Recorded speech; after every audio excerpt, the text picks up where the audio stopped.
In the 1920s and 30s, most Westerners in China knew next to nothing about the Chinese Communist Party. Although it had been founded in Shanghai in 1921, it wasn't for another 15 years that Western reporters and newspaper editors began to realize that the communists were a significant political force and that they'd play an important role in determining China's future. The story we're about to tell is that of an American, I'm afraid, not British, who helped to set the stage for the party's coming out, its first appearance in the world's media as a major Chinese political movement.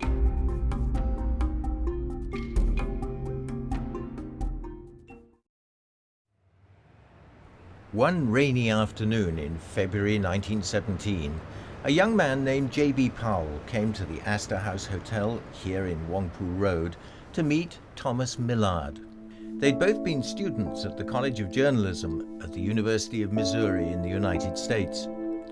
Millard had invited Powell to join him in Shanghai to help him run a newspaper. They met here in the hotel lobby.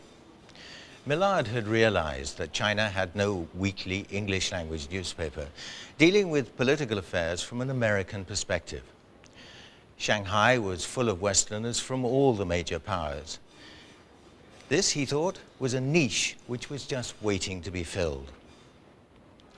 Powell asked him, "What are we going to put in this newspaper?"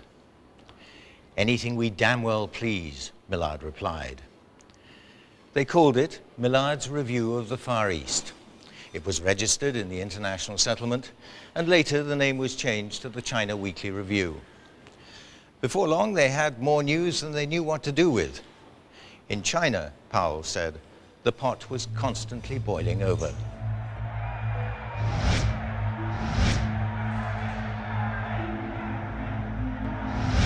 The front page headline of the review on April the 2nd, 1927, announced "Nationalists Take Over Shanghai."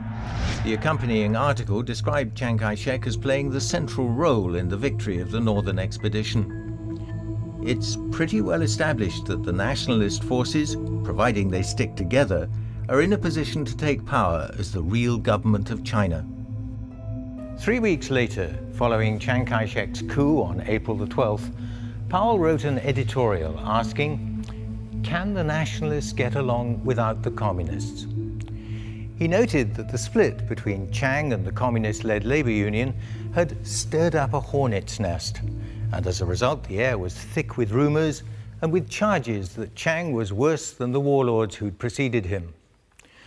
That was Powell's style: frank, outspoken, and not afraid to stick his neck out. He and Millard were known locally as the Missouri Mafia. But not even the China Weekly Review had been able to obtain an eyewitness account of what the communists were really like. It was known that Chiang Kai-shek's forces had surrounded them in their strongholds in the mountains of southern and central China, and that they'd been forced to withdraw to the west. But that was all.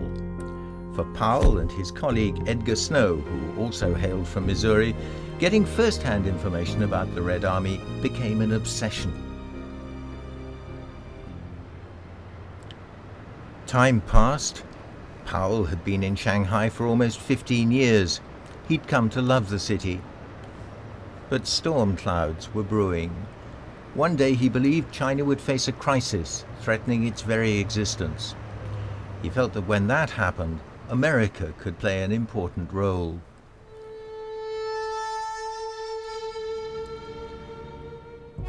On September the 18th, 1931, the Japanese invaded Manchuria. 4 months later, they launched the Battle of Shanghai, which ended with the city being declared a demilitarized zone. These were the opening skirmishes of the Pacific War.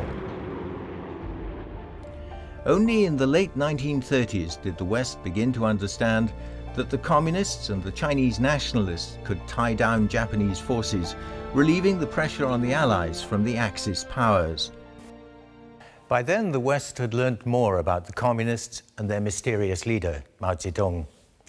One of the earliest accounts appeared in this journal, the National Review, published in Chinese in Paris in 1936. It was entitled Red Army Travelogue and gave the first detailed description of the Long March.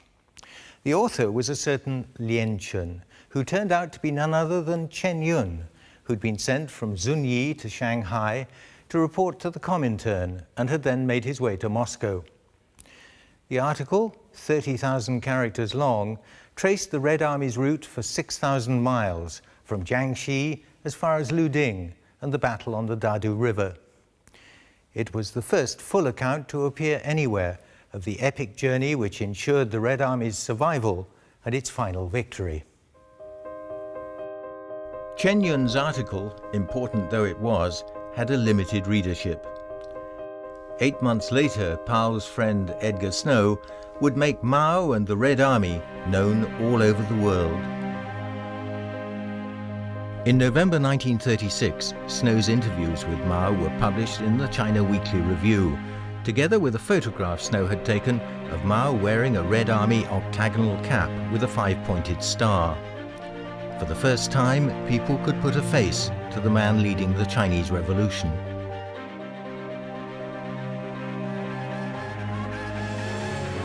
A year later, after the Battle of Pingxinguan, when the 8th Route Army won the first victory by Chinese forces against the Japanese, the review published another picture showing the army commander Zhu De, Zhou Enlai, and the leading generals Peng Dehuai and Lin Biao. 13 years later, these men would rule China.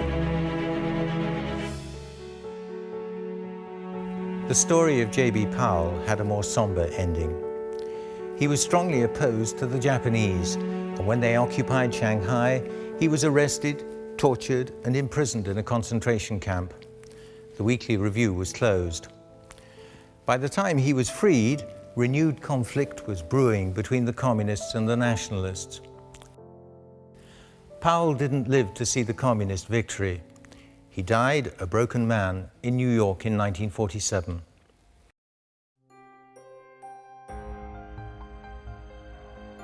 Two years later, Mao proclaimed the establishment of the People's Republic from Tiananmen in Beijing. And over the succeeding decades, China was transformed into a modern state, laying the foundations of the country we know today.